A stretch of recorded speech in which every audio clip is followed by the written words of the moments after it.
धार्मिक लोग धर्म की साधना करते हैं, तपस्या करते हैं, आहार का संयम करते हैं, ऊनोदरी करते हैं, उपवास करते हैं और भी अनेक प्रकार के आचरण करते हैं। ये क्यों करते हैं? एक मन में भी प्रश्न होना चाहिए कि मैं ऐसा क्यों कर रहा हूँ। खाना सबको अच्छा लगता है, फिर उपवास क्यों, अठाई क्यों, मांस खमण क्यों, और सबको मनोरंजन अच्छा लगता है, फिर 1-2-4 सामायिक क्यों। ये सारा क्यों, जब तक ये प्रश्न उत्तरित नहीं होगा, इसका उत्तर नहीं मिलेगा, तब तक धर्म की बात भी पूरी समझ में नहीं आएगी। कि एक सत्य खोजा गया बहुत पुराने ज़माने से, और अनेक सत्य का खोज करने वाले आचार्यों ने उसका उद्घोष भी किया कि एक के जान लेने पर सब जान लिया जाता है। एकस्मिन् ज्ञाते सर्वं ज्ञातम भवति। एक के जानने पर सब कुछ जान लिया जाता है। एक बड़ी जिज्ञासा है कि एक के जानने पर सब कुछ जान लिया जाता है, तो वह तो बहुत बड़ी बात है। अन्यथा विद्यालय में कितनी शाखाएं हैं, कॉलेजों में बहुत ब्रांचेज हैं विद्या की, और यूनिवर्सिटियों में तो पार ही नहीं है। तो एक के जान लेने पर सब नहीं जाना जाता। कौन जानता है? कोई एमबीए है, कोई सीए है, कोई इंजीनियर है, कोई डॉक्टर है, अलग अलग शाखाएं हैं, सबको कोई नहीं जानता। तो ऐसी कौन सी चीज़ है को जिसके जान लेने पर सब कुछ जान लिया जाता है? एक सचमुच ही एक आश्चर्य की बात और सत्य की खोज की बात, और एक जिज्ञासा भी पैदा होती है, ऐसी कौन सी बात है? तब फिर आए कि आत्मनि विज्ञाते सर्वं ज्ञातम भवति। आत्मा को जान लेने पर सब कुछ जान लिया जाता है। इसका उत्तर मिला। जिसने आत्मा को जान लिया, अपने आप को जान लिया, उसने सब कुछ जान लिया। आखिर हम देखें कि जानने वाला कौन है। माइक एक यंत्र है, ये काम करता है पर अपने आप को नहीं जानता। बिजली प्रकाश देती है पर वह अपने आप को नहीं जानती। कोई भी वस्तु पदार्थ आप बताएं जो काम तो करते हैं अपना अपना, पर अपने आप को जानते हो कोई नहीं जानता। सब संचालित है, दूसरे के द्वारा संचालित है, अपने आप कोई संचालित नहीं है। बटन दबाओ, स्विच ऑन करो और प्रकाश आ जाएगा। बटन फिर उठाओ, स्विच ऑफ करो, बिजली बुझ जाएगी, चली जाएगी। तो यह हमारे हाथ की बात है। आदमी जब चाहता है तब तो बिजली जला देता है, और जब चाहता है तब समाप्त कर देता है। दिया जलाता है, दिया बुझा देता है। जितने ये पदार्थ हैं ये परचालित हैं, दूसरे के द्वारा संचालित है, अपने आप कोई संचालित नहीं है।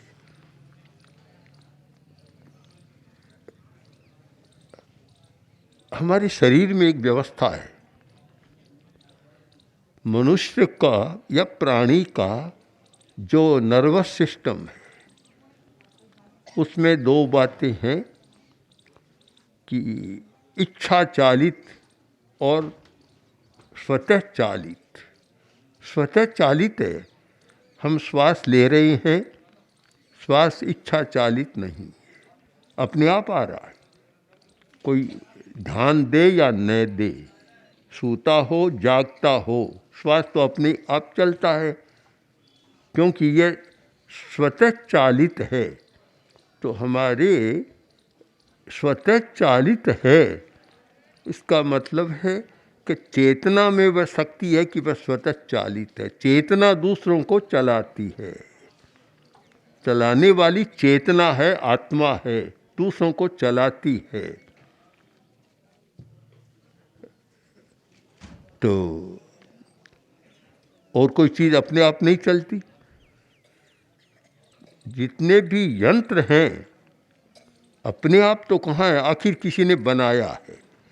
किसी ने एक दूर से ही काम हो जाता है, रिमोट कंट्रोल, किंतु करने वाला तो आदमी है।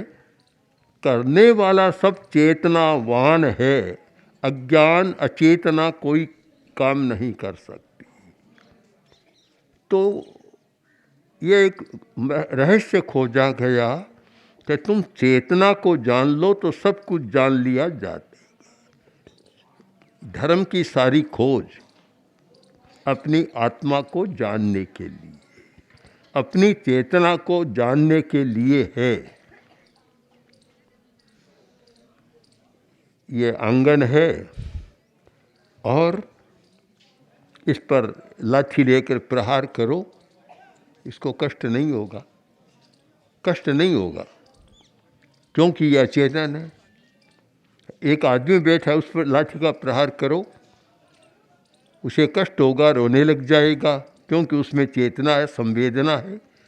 यह संवेदना जो होती है सुख और दुख की, यह सारी चेतना में होती है, अचेतन में नहीं होता। तो इस पर ध्यान देना है कि हम लोग अचेतन के पीछे पड़े हुए हैं, अचेतन को खोज रहे हैं, सारी अचेतन की बात कर रहे हैं और जो मूल है उसको बुला रही हैं। ये होता है ना कि मूल को तो बुला देते हैं और बाहर को पकड़ लेते हैं।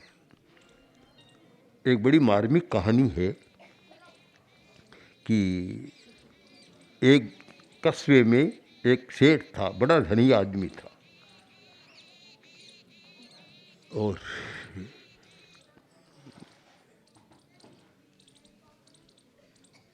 एक दिन कुछ ऐसा हुआ कि वह तो दुकान पर गया हुआ था, पीछे से घर में आग लग गई।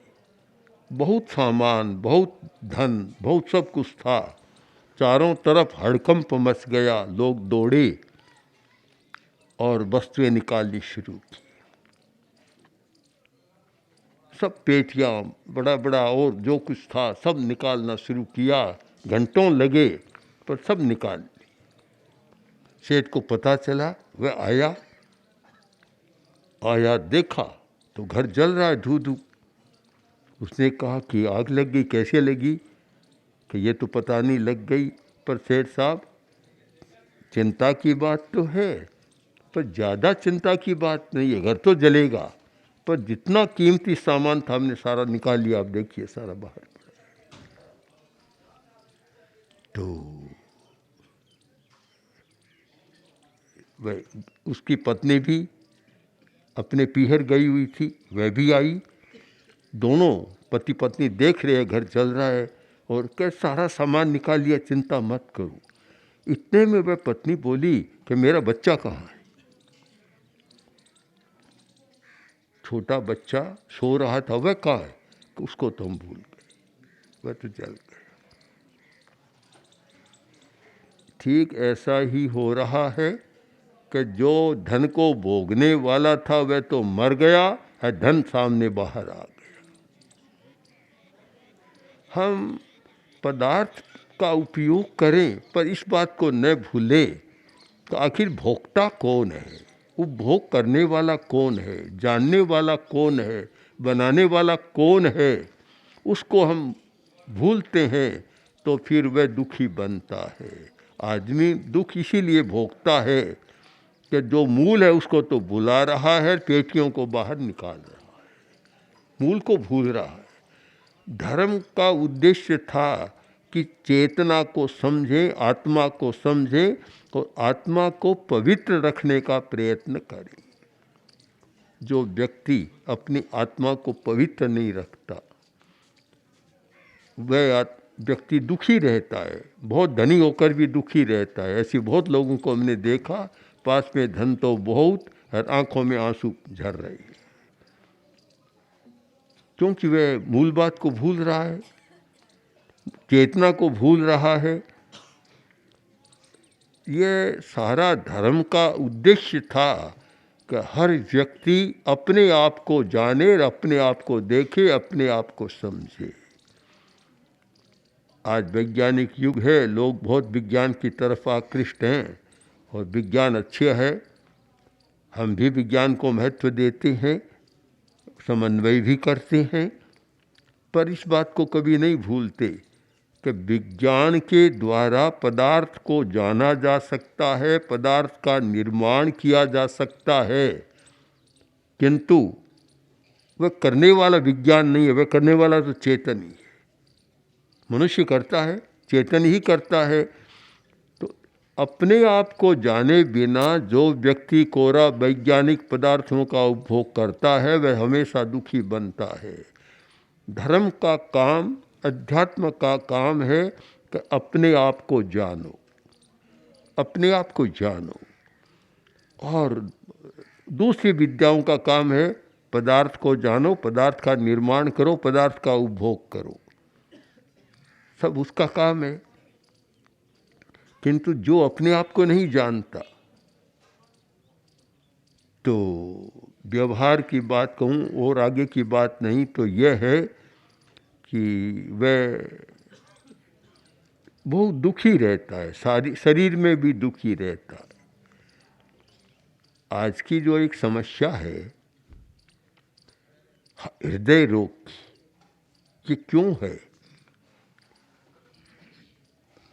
दिल्ली में अध्यात्म साधना केंद्र में हृदय रोग और प्रेक्षा ध्यान के प्रयोग चलते हैं।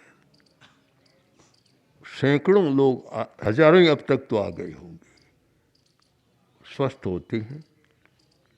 एक बार हमने दिल्ली से प्रस्थान किया, हरियाणा में आए, तो वहाँ जब शिविर पूरा हुआ तो धर्मानंद जी उनको लेकर हमारे पास आए, सब शिविरार्थियों को।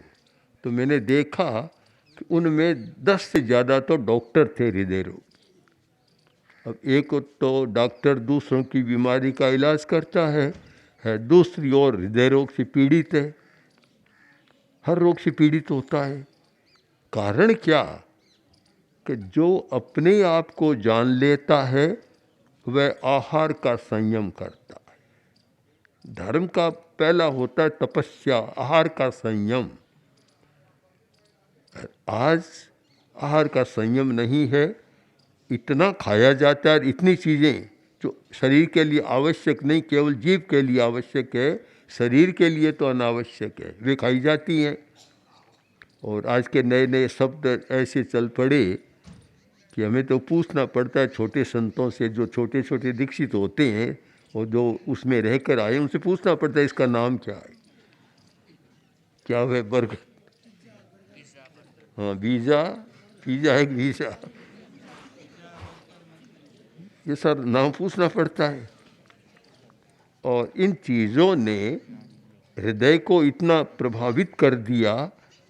कल परसों एक भाई आया जो बाईपास सर्जरी करा के आया था, तो मैंने कहा एक बार तो करा ली, अब भी आहार का संयम करो, कायोत्सर्ग करो, दीर्घ श्वास का प्रयोग करो, तब ठीक है, नहीं तो 5 वर्ष बाद फिर बाईपास सर्जरी की ज़रूरत हो जाती है।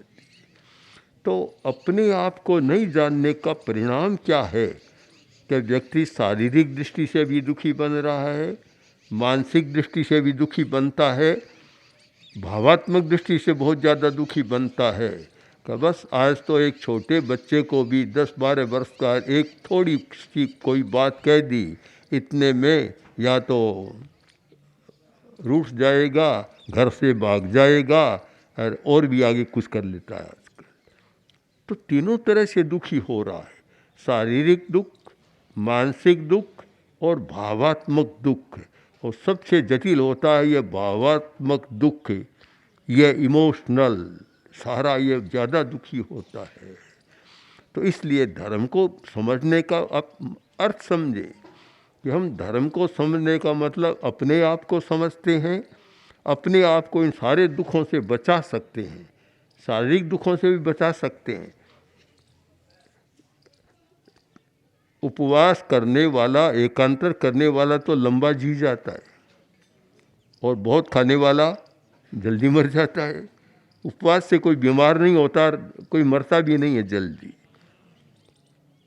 कल ही मैंने एक लेख पढ़ा था, उसमें था कि अगर किसी को भी दीर्घायु रहना है, स्वस्थ रहना है, तो वह कैलोरीज को कम करे। ज़्यादा कैलोरी खाएगा, ज़्यादा मात्रा में खाएगा तो एक ऐसा अणु बनता है कि जो कंट्रोल में नहीं रहता और वह बीमारी पैदा करता है। तो इसलिए कम खाना, अब कम खाना ये कोई धार्मिक नहीं कह रहा, हम लोग तो कहते ही थे, साधु साध्वियाँ तो कहते थे उन्नोदरी करो, कम खाओ। पर आजकल तो जो शरीर विज्ञानी इतना कह रहे हैं कि सुखी जीना है तो कम खाओ। तो इसलिए आप समझे कि धर्म क्यों, ये समझ में आना चाहिए कि धर्म के द्वारा मैं शरीर से भी लाभ उठा रहा हूँ, स्वस्थ रहा हूँ, मन को भी प्रसन्न रख सकता हूँ और अपनी भावनाओं पर भी कंट्रोल रख सकता हूँ, क्रोध आदि पर, तो एकदम अच्छा जीवन जी सकता हूँ। हम तो एक सूत्र बना सकते हैं कि स्वस्थ व्यक्ति कौन, कि जो धार्मिक है, जिसने धर्म को समझा है, जिसने आत्मा को समझा है और जिसने चेतना को समझा है, वह व्यक्ति स्वस्थ है। जिसने धर्म के मर्म को नहीं पकड़ा वह तो अस्वस्थ रहेगा, बीमारियों की आता चला जाएगा। इसलिए हम इस पर विचार करें कि धर्म कोरा क्रियाकांड आदि में नहीं, अपनी चेतना को ज़्यादा से ज़्यादा समझने का प्रयत्न करें, अपनी आत्मा को समझें, चेतना को समझें और चेतना को पवित्र रखें।